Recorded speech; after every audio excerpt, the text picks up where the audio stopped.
everybody, what's going on? I am Jamie Dawn, your evolutionary, revolutionary astrologer, and I'm bringing you your celestial wisdom. It's been a minute because I was back east visiting with my son and daughter-in-law and grandson over the last week, and there wasn't a whole lot going on astrologically anyways, but I know the energy we were feeling as Mercury is now stationed direct. So it was in the last stages of being retrograde last week. Now it is direct. So I am bringing you this celestial wisdom. We're starting on Tuesday, April 8th. That's when I'm recording this. And I'm going to talk about the next few days leading into next week because we have a full moon on Sunday and Venus stations direct also on Sunday. And Venus is ruling this full moon because the full moon is in Libra. So we're going to talk about that. And as I mentioned, Mercury's direct. Real quick, I'll give you some updates on what's happening in my life. And, I'm feeling this turn with spring being here. Yes, still skiing because I do love it so much. And I have the opportunity to do that on the weekends. So I'm very grateful for being able to do that. And like I said, I visited with my children, my grandson, which is so wonderful. And what else is happening? Oh, tomato season is coming. So I'll be getting some more tomato plants. Those of you who have been following me for a while, you know that I have decided that that's going to be my little summer project. And I have these three wonderful little pots that I'm going to use again. And I had quite a few tomatoes last year. So I'm going to see. I'm going to get I think, a different type of tomato this time. So I'll keep you posted on that one. Anybody who's actually interested in my little plant people.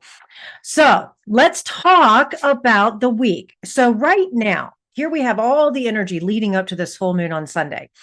One of the big themes that I have noticed, especially if you have a heavy Aries Libra emphasis, which I have a Libra moon. So this is my moon. And then I have Chiron in Aries, and those of you who are in my generation do as well. And what I'm noticing is that I know for myself, my own wounding tends to show up and get scratched with that Chiron in Aries and the sun in Aries. So it's been dancing around that Chiron, depending on where your Chiron is in degrees.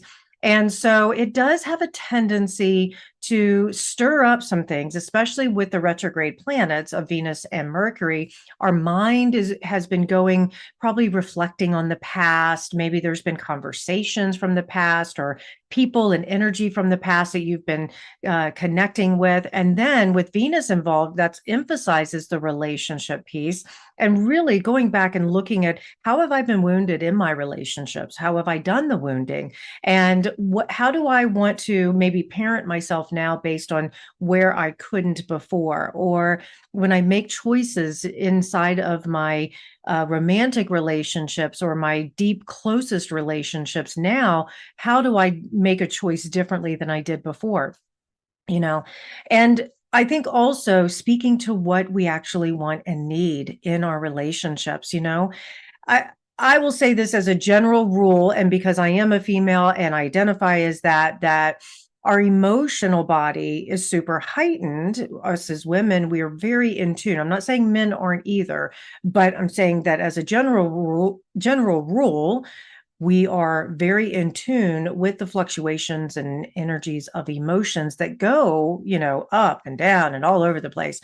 And so where I'm going with this is that very often women are seen as weaker because we go into our emotional body and then we don't express it or we suppress it because we don't want to be seen as quote unquote needy. It's not attractive to be needy, right? So what I'm seeing is a theme. The reason I bring this up, the theme over the last couple of weeks has been, can I speak to what I want? And it's not about being needy. It's about saying, this is how I thrive within relationship with another human being. And that in order for me to feel good in this relationship, these are the dynamics that need to take place. And, I'll share a little antidote just for fun. Maybe you guys can relate to this, but when I flew back on Saturday, I had asked my beloved to pick me up from the airport. And as it was getting closer, I thought there was a delay. Thank you, Mercury retrograde, but there wasn't. It turned out to be I was on time. And I got a message from him that, oh, I'll pay to Uber you. Well, let's just say my hopeless romantic kicked in. I was like, I haven't seen you for a week. And the first person I want to see is you. And hell no, you are not, I'm not Ubering. You will get your ass to the airport and pick me up. Now, I didn't say it quite like that, but that was what I was feeling inside. And I had a moment where I probably didn't express myself very well, but I did say what I needed. And it turned out he showed up and it was really lovely and he's wonderful and all that. But I was like, you're kidding me, right? That's what you're gonna do? So I share that silly little anecdote, but it was a real thing for me of I spoke to what I wanted and I needed for that moment and to feel connected in that relationship. Because I think that's the other thing with this full moon is that we're looking at our relationships because Libra has to do with balance of the scales, right? Where's reciprocation? Where's equality within our relationships, within our dynamics of life? And so here we are going, you know, I feel that what I need and what I want in order for this relationship to feel balanced is XYZ. And we're having situations throughout the last few days and weeks that lead up to this full moon to release. Maybe it's the fear of speaking up, or it may be an actual relationship that we've been holding on to for way too long, limping along simply out of obligation or out of fear that we aren't going to, that we'll miss out on something or will hurt somebody's feelings or whatever, that maybe we're holding on to something that just isn't serving anymore. Because relationships do come and go. Not every relationship or every person in our life is meant to be around forever, and that can feel hard at times. That truth can feel challenging, especially with long-term relationships, but sometimes growth requires spaciousness. And spaciousness doesn't mean that the relationship necessarily ends completely and you never speak or see that person again. However, it could, but sometimes that spaciousness helps to create perspective. It helps to give you time to work through things or to maybe not say certain things that you don't need to say out of the height of emotions, or it's time for you to take a step back and really get your thoughts together before you do speak. And then you can say something more intentional and maybe it won't be as scratchy, I think the other thing too about the Libra full moon is that Libra is an air sign and air has no emotion to it. Air is just the facts. And so this is an opportunity that as we lead up into this full moon to really sit down and say, what are the facts here? What is true about this relationship? What's true about me? If you're single and you're looking for a relationship, how do you want to show up? And how do you want your partner to show up? What are you both contributing to a relationship? And then put yourself in those situations that allow the energy field to support what it is that you're wanting most out of it. I mean, you can't say that you love music and then you never go to a concert or you never listen to music and you don't mingle with people who maybe like the same genre, right? If you want to meet somebody, like for me, I met my beloved skiing. It was actually my third day ever skiing that we met, and it's a passion that we both share now. And so it was like, how do you meet somebody if you're not getting out and doing something that really brings out the best in you or that you really enjoy doing? And why not have it something that you can share with someone else, And this doesn't just have to be romantic relationship. It can also be work relationships or friendships, I think there's going to be quite a few of us who are reevaluating, the kind of work that we're doing. Are we aligned with our mission and our purpose in life? Are we aligned with the company's purpose and mission? Are we being treated fairly? Those kinds of things. I think that's something else that's going to be up for review here for this full moon. And then with Venus stationing direct, now we're going to have, it's going to take a little time for Venus to come into full power. But because we have Venus stationing direct on Sunday, right around that full moon time, we should start to feel this real surge of emphasis on our relationships, on how we truly want to be within them. It's not just relationships, it's also money, right? Venus rules our values. So, what do you value? Where do you spend your time, money, and energy? Who do you spend your time, money, and energy with, right? So, this also could be an opportunity if you have been feeling like the money is kind of slowed down, or you've been spending more than you actually wanted to spend or needed to spend, that maybe it's time now to reevaluate that relationship with money and kind of reel yourself back in. Also, if you are looking for a new job or you've had interviews, you're waiting for that job offer, this has to do with money, income, that sort of thing.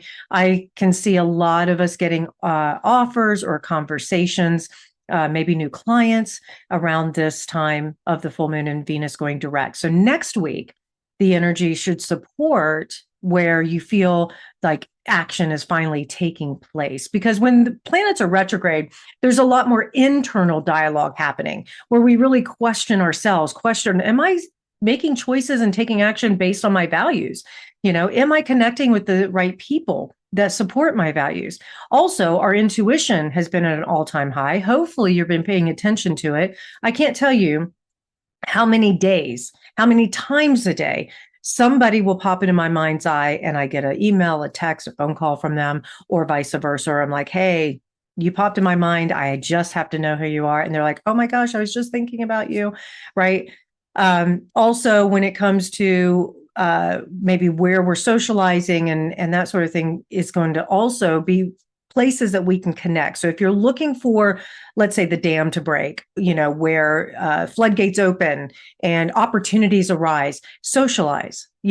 Libra's a social sign. It loves to connect with others and have conversation, mix it up. It's very diplomatic. It loves to collect information in order to see perspectives and to change perspectives and that sort of thing. So if you're in a situation where you need to bring about perspective for someone or even yourself, this is a great time to do it. So don't be afraid to have those courageous conversations. With the sun in Aries, hopefully we're feeling more emphasis in our courage, in our action, and being able to speak up and being able to take the right action that leads to other opportunities for us in our lives. I am going to have Joan post like the memes that I do for our full and new moons by sign. So do pay attention to my social media for that. Maybe I will do a video with him recorded as well. Not sure yet, but either way, pay attention to that. And if there is anything at all that is up for you that you need, please come find me. I'm happy to give you my intuitive hits as well as any astrological connections. I do prefer scheduled calls just simply because I do have several calls already scheduled. And so my calendar does fill up fairly fast. But if you do find me at One to Listen, then you can just call or chat with me there as well. So come find me at jamiedawn.com and One to Listen. And who knows what other things are going to be brewing in my little creative bucket. I have some projects that I need to finish that I haven't done yet. So I'll keep you posted on that. And one other pin on the map, if you're still watching this video, I will be serving as in my role as staff director for Nine Gates Mystery School. And that happens in April 29th through May 11th. So I doubt there'll be a Celestial Wisdom video during that time. However, and I realize it's April 8th already, but if for some reason you're watching this and you are feeling drawn to go to Nine Gates Mystery School, explore it. It's ninegates.org. You spell out the word nine, N-I-N-E, gates.org. And we still have a spot or two open for this spring class. Would love to have you. All right, you guys, I hope this helps. Please like, subscribe, share, comment. Come find me at jamiedawn.com, and I look forward to connecting with you. Have a great week.